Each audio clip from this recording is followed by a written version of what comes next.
नमस्कार 4 PM पर आप सभी का स्वागत है। मैं हूं आपके साथ अब्दुल करीम। आज आपको हम दिखाएंगे राहुल गांधी की कैब यात्रा। जी हां, राहुल गांधी और नरेंद्र मोदी दोनों ही भारतीय राजनीति में महत्वपूर्ण स्थान रखते हैं, लेकिन उनके दृष्टिकोण और कार्यशैली में काफी अंतर है। राहुल गांधी ने हाल के वर्षों में गरीबों और समाज के वंचित वर्गों के साथ संपर्क बढ़ाया है और उन्होंने उनकी समस्याओं को समझने और समाधान निकालने के लिए कई प्रयास भी किए।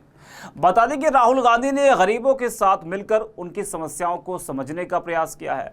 उन्होंने विभिन्न राज्यों और गांवों का दौरा किया, जहां उन्होंने गरीबों की वास्तविक स्थिति और उनके जीवन की कठिनाइयों को करीब से देखा। उनका मानना है कि राजनीति का मुख्य उद्देश्य समाज के कमजोर वर्गों की मदद करना होना चाहिए और राहुल की इसी अदा को आज देश पसंद कर रहा है। तभी लोकसभा चुनाव में उनका शानदार प्रदर्शन देखने को मिला।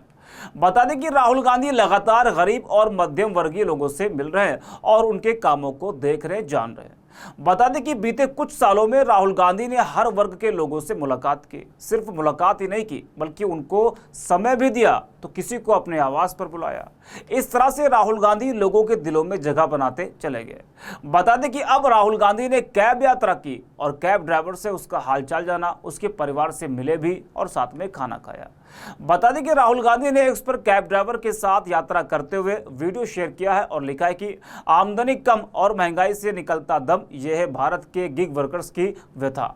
सुनील उपाध्याय जी के साथ एक उबर यात्रा के दौरान चर्चा में और फिर उनके परिवार से मिलकर देश के कैब ड्राइवर्स और डिलीवरी एजेंट्स जैसे गिग वर्कर्स की समस्याओं का जायजा लिया। हैंड टू माउथ इनकम में इनका गुजारा तंगी से चल रहा है, न कोई बचत और न ही परिवार के भविष्य का आधार। इनके समाधान के लिए कांग्रेस की राज्य सरकारें ठोस नीतियां बनाकर न्याय करेंगी और इंडिया गठबंधन पूरे संघर्ष के साथ इसका देशव्यापी विस्तार सुनिश्चित करेगा। बता दें कि कैब ड्राइवर ने राहुल गांधी को बताया कि 5 साल से कैब चला रहा हूं, पहले कंपनी में जॉब करता था, फिर जब से शादी हो गई तब से कैब चलाता हूं। 2-2 दिन तक लगातार कैब ही चलाता रहता हूं। पहले जब सीएनजी 30 रुपए थी तब भी कैब इसी रेट से चलता था और अब 95 रुपए हो गए, फिर भी वही रेट में चल रही है। 2011-12 में कैब का बहुत बढ़िया काम चला। उस समय तो कंपनी भी 10,000 रुपए दिया करती थी। राहुल गांधी ने अपने आवास पर पहुंचने के बाद उस ड्राइवर को गिफ्ट भी दिए। इसके बाद ड्राइवर ने बताया कि उसे बहुत आश्चर्य हुआ कि राहुल गांधी ने टैक्सी में यात्रा की। ड्राइवर ने बताया कि राहुल गांधी से मिलकर बहुत अच्छा लगा और उन्होंने जो पूछा उसका बेझिझक जवाब भी दिया। राहुल गांधी ने उबर ड्राइवर के परिवार के साथ समय बिताया और खाना भी खाया। लंच करते समय भी राहुल गांधी उनकी समस्याओं के बारे में जानते रहे।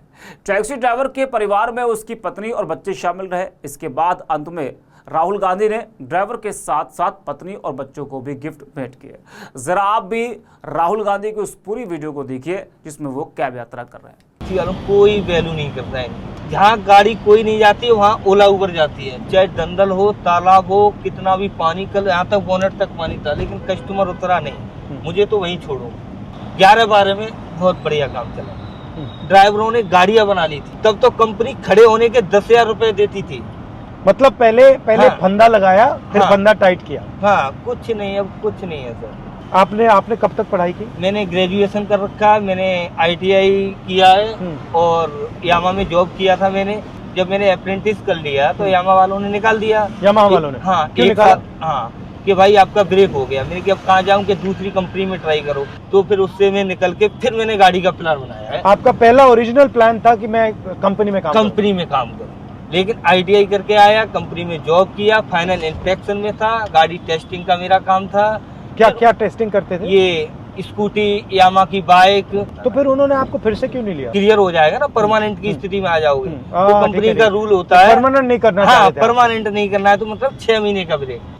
आज बताओ, मेरे तो भाग खुल गया। मेरा तो आपसे कोई ऐसा वो नहीं था कि आप अचानक मेरे पास, जबकि ये ड्यूटी 2 बार आई थी मेरे पास। अच्छा। हाँ, मैंने एक बार मेरी रेंटल मैं नहीं करूंगा, इतनी देर में और काम कर लूंगा, डबल हो जाएगा। 800 रुपए दिखा रहा था मेरे को 4 घंटे के। 4 घंटे के 800 रुपए।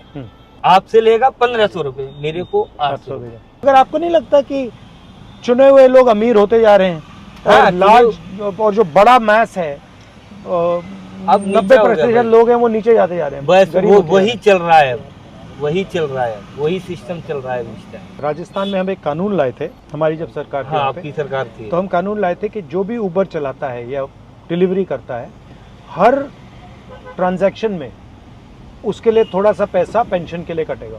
तो आपने मान लो आपने राइड की, हाँ। हर राइड के लिए कंपनी को थोड़ा सा पैसा आपके पेंशन के लिए अलग रखना पड़ेगा, जो आपको बाद में मिलेगा। बिल्कुल सर, इसके बारे में आपका क्या लगता है? बहुत बढ़िया रहा यार। एटलीस्ट सिक्योरिटी तो आए ना कि भैया थोड़ा सा हाँ, पैसा लास्ट हमारा में बचा जाके है। अगर मिल जाएगा तो उससे कुछ राहत हो जाए। बिल्कुल। दो काम सरकार कर सके, जैसे हमारी तेलंगाना में, कर्नाटक में सरकार है, अगर हम वहाँ दो काम कर सकें तो क्या हो सकते हैं? एक तो पेंशन का आपने कहा ठीक है, वो और क्या हो सकता है?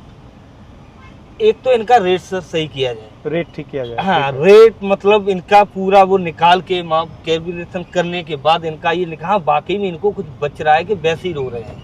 मतलब मिनिमम वेज होना चाहिए, हाँ, कम से कम हाँ, wage हो। कम से कम जिंदा तो बने रहे ये। हम्म। जिसने गाड़ियां लेनी ना सर किस्तें नहीं डाल पा रहे हैं, ये कंडीशन है। सारे टैक्सी वाले रो रहे हैं इस टाइम, कोई सुनने के लिए तैयार नहीं। सपने में भी नहीं सोचा था, सिर्फ टीवी पे देखा था। आज देख के धन्य हो गया। मैं जब समझदार हुआ था, सबसे पहले जब वोटिंग लायक हुआ था, तो पहला वोट मेरा कांग्रेस के लिए गया। तब मैं ये पार्टी फार्टी नहीं जानता था, क्योंकि तब लोग करते थे ना सारा काम। ये वोटिंग कांग्रेस थी ना पहले उस हाँ। समय। 70 साल जब स्टार्टिंग में कुछ नहीं था तो बनाया किसने? बिल्कुल। अरे ये आजकल जो इतना यहाँ पे शीला दीक्षित थी यहाँ। हाँ। सारे फ्लाईओवर दिल्ली में जो काम है, सारी देन शीला दीक्षित की देन है। सही बात। तो ये कौन बनवा गया भाई? आसमान से तो नहीं गिरे। नहीं, ये कौन बनवा गया? होती है, हमें भी मिलते हैं, राजनीतिक मिलते हैं, गाड़ी में बातचीत होती रहती है। और सबसे अच्छा सीजन कौन सा होता है काम के लिए? कौन सा? वो दिन चले गए, 3 साल से मैं देख रहा हूँ, कोई दिन मेरा 5000 का नहीं आया। अब मैंने कल उससे बोला था वाइफ से, मैंने कि यार अब घर ही चलना पड़ेगा। मैंने कि देख अब कंपनी मेरे बट घर जाओगे तो क्या करोगे? घर जाके वही है कि बच्चों को अपना सरकारी में डाल दो, अपना जो भी है मेहनत मजदूरी खेती बाड़ी जो भी अपना हिस्से में बीघा 2 बीघा आता है करो, कमाओ, और क्या, बस यही है। नमस्कार पापा, जैसे लगते हो। ये आपके बच्चे हैं? नमस्कार। हाँ। क्या करती हो तुम? ये बच्चे अच्छा, ये बड़े ठीक चल रहा है। और नाइस टू मीट यू। ये बेटी है, भाई की बेटी है। हाँ। तो देखा सुना आपने। बता दें कि इससे पहले भी राहुल गांधी मोची की दुकान पर गए थे और ट्रक की सवारी की थी। उन्होंने कहा कि देश की जनता की आमदनी कम है और लोगों का महंगाई से दम निकलता जा रहा है, यही भारत के गिग वर्कर्स की व्यथा है। तो राहुल गांधी लगातार ऐसे गरीब और मध्यम वर्गीय लोगों के दिलों में जगह बनाते जा रहे हैं। इसी वजह से आज देश राहुल गांधी को पसंद कर रहा है। इस वीडियो में इतना ही। आप देखते रहिए 4PM।